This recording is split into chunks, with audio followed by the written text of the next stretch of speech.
আসসালামু আলাইকুম। সংবাদে আপনাদের সবাইকে স্বাগত জানাচ্ছি। আমি ফিরোজ তোহা। শুরুতেই সংবাদ শিরোনাম।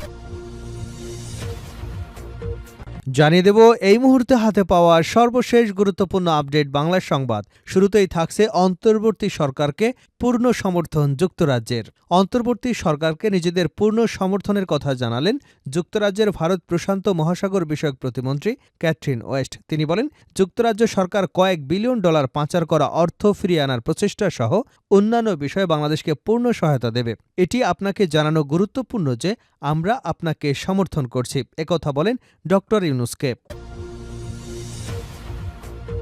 এবারে জানাবো, রাজনৈতিক পরিবর্তন নির্বিশেষে একসঙ্গে কাজ করতে চায় ভারত। রাজনৈতিক পট পরিবর্তন নির্বিশেষে পরস্পর নির্ভরতা এবং দ্বিপাক্ষিক মঙ্গলের বাস্তবতা নিয়ে বাংলাদেশের সঙ্গে কাজ করতে চায় ভারত। ঢাকায় নিযুক্ত দেশটির হাইকমিশনার প্রণয় ভার্মা বলেছেন, বাংলাদেশের সরকার এবং জনগণের সঙ্গে একসঙ্গে কাজ করতে ভারত প্রতিশ্রুতিবদ্ধ। জানাবো, স্বামীকে হত্যার দায়ে প্রেমিকসহ স্ত্রীর মৃত্যুদণ্ড।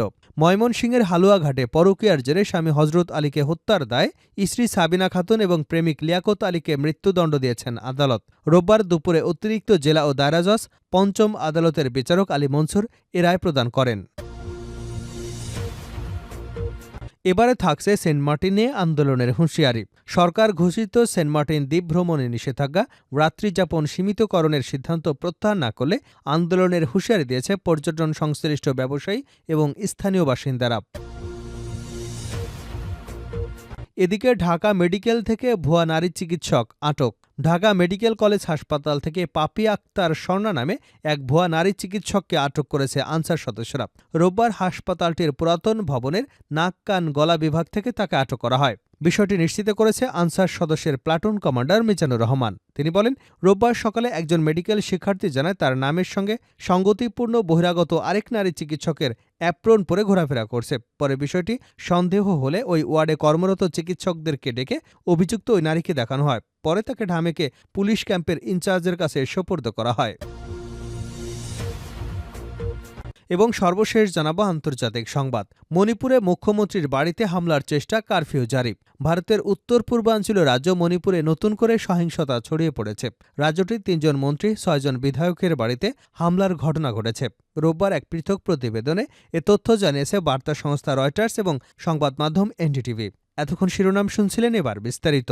প্রিয় দর্শক, আপনি যদি এই চ্যানেলে নতুন হয়ে থাকেন, ভিডিওটি দেখতে দেখতে চ্যানেলটি সাবস্ক্রাইব করে আমাদের সঙ্গে থাকুন। আর এই ভিডিও সম্পর্কে আপনি আপনার মূল্যবান মতামতটি কমেন্ট বক্সে জানিয়ে দিন। আর হ্যাঁ প্রিয় দর্শক, জানিয়ে দিন ভিডিওটি কোথা থেকে দেখছেন। অন্তর্বর্তী সরকারকে পূর্ণ সমর্থন যুক্তরাজ্যের। অন্তর্বর্তী সরকারকে নিজেদের পূর্ণ সমর্থনের কথা জানালেন যুক্তরাজ্যের ভারত প্রশান্ত মহাসাগর বিষয়ক প্রতিমন্ত্রী ক্যাথরিন ওয়েস্ট। তিনি বলেন, যুক্তরাজ্য সরকার কয়েক বিলিয়ন ডলার পাচার করা অর্থ ফিরিয়ে আনবার প্রচেষ্টা সহ অন্যান্য বিষয়ে বাংলাদেশকে পূর্ণ সহায়তা দেবে। এটি আপনাকে জানানো গুরুত্বপূর্ণ যে আমরা আপনাকে সমর্থন করছি। রোববার ঢাকায় রাষ্ট্রীয় অতিথি ভবন যমুনায় প্রধান উপদেষ্টা অধ্যাপক ড মোহাম্মদ ইউনুসের সঙ্গে সাক্ষাৎকালে তিনি এসব কথা বলেন। প্রধান উপদেষ্টার প্রেস উইং এ তথ্য নিশ্চিত করেছেন। সাক্ষাৎকালে ক্যাথরিন ওয়েস্ট বলেন, শেখ হাসিনা প্রায় ১৬ বছরের শাসন আমলে বিদেশে পাচার হওয়া কয়েক বিলিয়ন ডলার ফেরত আনবার জন্য ঢাকার প্রচেষ্টায় যুক্তরাজ্য এবং তার সহযোগিতার হাত বাড়িয়ে দেবে। এ সময় ড মোহাম্মদ ইউনুস তাকে ধন্যবাদ জানিয়ে বলেন, দুর্নীতিবাজ রাজনীতিবিদ, অলিগার্ক এবং আমলাদের দ্বারা পাচার করা অর্থ ফেরত আনা অন্তর্বর্তী সরকারের সর্বোচ্চ অগ্রাধিকার। সম্প্রতি ট্রান্সপারেন্সি ইন্টারন্যাশনাল বাংলাদেশ থেকে প্রকাশিত এক প্রতিবেদনের বরাতে প্রধান উপদেষ্টা বলেন, বছরে ১২ বিলিয়ন ডলারেরও বেশি বিদেশে পাচার হয়েছে। বৈঠকে অধ্যাপক ইউনুস দেশের গুরুত্বপূর্ণ প্রতিষ্ঠান নির্বাচন কমিশন ঠিক করতে অন্তর্বর্তী সরকারের সংস্কারের উদ্যোগের বর্ণনা দিয়েছেন। তিনি বলেন, দেশে অবাধ, সুষ্ঠু, নিরপেক্ষ নির্বাচন নিশ্চিত করা এবং পূর্ববর্তী শাসন আমলের ব্যাপক ভোট কারচুপির যে চর্চা, সেটি দূর করাই এ সংস্কারের লক্ষ্য। পশ্চিমা দেশগুলো এসব সংস্কারের সমর্থন করে জানিয়ে ক্যাথরিন ওয়েস্ট বলেন, নির্বাচনী প্রক্রিয়া, বিচার বিভাগ এবং সাংবিধানিক সংস্কারের মূল দিকগুলোর উপর প্রাণবন্ত আলোচনা দেখতে চায় ব্রিটেন। এক্ষেত্রে বিতর্ক খুবই গুরুত্বপূর্ণ।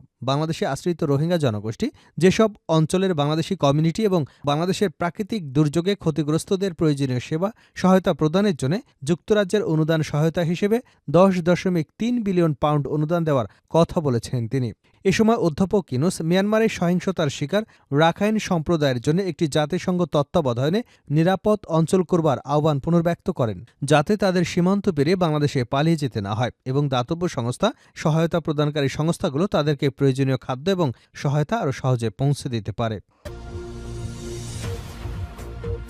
রাজনৈতিক পরিবর্তন নির্বিশেষে একসঙ্গে কাজ করতে চায় ভারত। রাজনৈতিক পরিবর্তন নির্বিশেষে পরস্পর নির্ভর এবং দ্বিপাক্ষিক মঙ্গলের বাস্তবতা নিয়ে বাংলাদেশের সঙ্গে কাজ করতে চায় ভারত। ঢাকায় নিযুক্ত দেশটির হাইকমিশনার প্রণয় ভার্মা বলেছেন, বাংলাদেশের সরকার এবং জনগণের সঙ্গে একসাথে কাজ করতে ভারত প্রতিশ্রুতিবদ্ধ। প্রণয় ভার্মা বহুমুখী সম্পর্কের প্রতিফলন হিসেবে দুদেশের বাণিজ্য, পরিবহন, জ্বালানি, সংযোগ এবং মানুষে মানুষে সম্পৃক্ততার ক্রমাগত অগ্রগতির উপর জোর দেন, যেখানে রাজনৈতিক পরিবর্তন নির্বিশেষে পরস্পর নির্ভরতা এবং দ্বিপাক্ষিক মঙ্গলের বাস্তবতা নিজেকে পুনর্ব্যক্ত করতে হবে। রোববার ঢাকায় সেন্টার ফর গভর্নেন্স স্টাডিজ আয়োজিত বে অব বেঙ্গল কনভেনশনে ভারত এবং বাংলাদেশের সম্পর্কের বিষয়ে বক্তব্য প্রদান করতে গিয়ে প্রণয় ভার্মা আরও বলেন, শান্তি, নিরাপত্তা, উন্নয়নের জন্য আমাদের যৌথ আকাঙ্ক্ষা পূরণ করতে এবং অংশীদারিত্বের মাধ্যমে উভয় পক্ষের সাধারণ জনগণের উপকার নিশ্চিত করতে বাংলাদেশের সরকার এবং জনগণের সঙ্গে একসাথে কাজ করতে ভারত প্রতিশ্রুতিবদ্ধ। তিনি বলেন, ভারত বাংলাদেশের সঙ্গে একটি স্থিতিশীল, ইতিবাচক এবং গঠনমূলক সম্পর্কের প্রচেষ্টা চালিয়ে যাবে, যেখানে উভয় দেশের জনগণই মূল অংশীজন। ভারত বাংলাদেশ সম্পর্কে গুরুত্ব তুলে ধরে হাইকমিশনার জোর দিয়ে বলেন, বাংলাদেশের সঙ্গে ভারতের ক্ষেত্রে ভারত দীর্ঘমেয়াদী দৃষ্টিভঙ্গি ধারণ করে এবং বিশ্বাস করে এই দুই দেশের শান্তি, নিরাপত্তা এবং অগ্রগতি ও সমৃদ্ধি পরস্পরের সঙ্গে জড়িত। স্বামীকে হত্যার দায়ে প্রেমিকসহ স্ত্রীর মৃত্যুদণ্ড। ময়মনসিংহের হালুয়াঘাটে পরকীয়ার জেরে স্বামী হজরত আলীকে হত্যার দায়ে স্ত্রী সাবিনা খাতুন এবং প্রেমিক লিয়াকত আলীকে মৃত্যুদণ্ড দিয়েছেন আদালত। রোববার দুপুরে অতিরিক্ত জেলা ও দায়রা জজ পঞ্চম আদালতের বিচারক আলী মনসুর এ রায় প্রদান করেন। মামলার বিবরণে জানা যায়, হজরত আলী সাবিনা খাতুনকে বিয়ে করে ঘর সংসার করাকালে লিয়াকত আলীর সাথে সাবিনা খাতুন অবৈধ সম্পর্কে জড়িয়ে পড়ে। ঘটনার প্রায় 1 মাস পূর্বে হজরত আলী তার ঘরে সাবিনা খাতুন এবং লিয়াকত আলীকে আপত্তিকর অবস্থায় দেখতে পেয়ে দুজনকে গালমন্দ করে। অনৈতিক সম্পর্ক চালিয়ে যাওয়ার পথে লিয়াকত এবং সাবিনা খাতুনের স্বামী হজরত আলীকে বাধা মনে করে। তারা হজরত আলীকে হত্যার জন্য পরিকল্পনা করে। 2021 সালের 29শে অগাস্ট হজরত আলী হালুঘাট থেকে শেরপুরে নলিতাবাড়ি যাবার পথে সাবিনা খাতুন মোবাইলে হজরত আলীর অবস্থান জেনে নেয়। পরে লিয়াকত আলী কৌশলে হজরত আলীকে হালুয়াঘাট পশ্চিম কুতিকোড়া আতলা বিলের সামনে নিয়ে যায়। রাত 11:30টার দিকে লিয়াকত আলী হজরত আলীর গলায় গামছা পেঁচিয়ে শ্বাসরোধ করে হত্যা করে। লিয়াকত আলী হত্যার বিষয়টি মোবাইলে সাবিনা খাতুনকে অবহিত করে। পরে দুজন মিলে লিয়াকত আলী আবাদি জমিতে হজরত আলীর মরদেহ কাঁদায় পুঁতে রাখে। এ ঘটনায় নিহতের ভাই আবু নাসের বাদী হয়ে হালুঘাট থানায় একটি মামলা দায়েরের পর আদালত সাক্ষীর সাক্ষ্য গ্রহণ, যুক্তিতর্ক শেষে অভিযুক্তদের আজ মৃত্যুদণ্ডের আদেশ দেন। সেন্ট মার্টিন নিয়ে আন্দোলনের হুঁশিয়ারি। সরকার ঘোষিত সেন্ট মার্টিন দ্বীপভ্রমণ নিষেধাজ্ঞা এবং রাত্রিযাপন সীমিতকরণের সিদ্ধান্ত প্রত্যাহার না করলে আন্দোলনের হুঁশিয়ারি দিয়েছেন পর্যটন, শিল্প ব্যবসায়ী এবং স্থানীয় বাসিন্দারা। রোববার কক্সবাজারের প্রেস ক্লাবে সেন্ট মার্টিন দ্বীপ পরিবেশ এবং পর্যটন রক্ষা উন্নয়ন জোটের সংবাদ সম্মেলনে এমন ঘোষণা দেওয়া হয়। তিনি আরও বলেন, স্থানীয় বাসিন্দারা জীবন এবং জীবিকা নিয়ে উদ্বিগ্ন হয়ে পড়েছেন। এতে আর্থিক বিপর্যয় দেখা দিয়েছে। ছাত্রছাত্রীরা তাদের লেখাপড়া এবং ভবিষ্যৎ নিয়ে শঙ্কিত। পর্যটন উদ্যোক্তাদের পথে বসার উপক্রম হয়েছে। হোটেল, রিসোর্ট মালিকদের বিনিয়োগ হুমকির মুখে পড়েছে। সরকারের এই গণবিরোধী সিদ্ধান্তের প্রতিবাদে আমরা ইতিমধ্যে নানা কর্মসূচি পালন করেছি, কিন্তু সরকার তার সিদ্ধান্তে অটল। অবস্থায় জনজীবনের ব্যাপক ক্ষতি এবং মানবিক সংকট আসন্ন। সরকার সব জনগুরুত্ব বিবেচনায় একরোখা সিদ্ধান্ত থেকে সরে আসতে হবে, জনগণের পাশে এসে দাঁড়াতে পারে বলে আশা করেন তারা। মত বিনিময় সভায় সেন্ট মার্টিন দ্বীপ পরিবেশ ও পর্যটন রক্ষা উন্নয়ন জোটের সাধারণ সম্পাদক মোহাম্মদ হাবিবুর রহমান বলেন, সেন্ট মার্টিন দ্বীপে গণবিরোধী সিদ্ধান্তের ফলে সেখানকার 10,000-এরও বেশি মানুষ নানাভাবে ক্ষতির সম্মুখীন হয়েছেন। তারা মানবেতর জীবনযাপন করছেন। তাদের জীবন জীবিকা মারাত্মক হুমকির মুখে পড়েছে।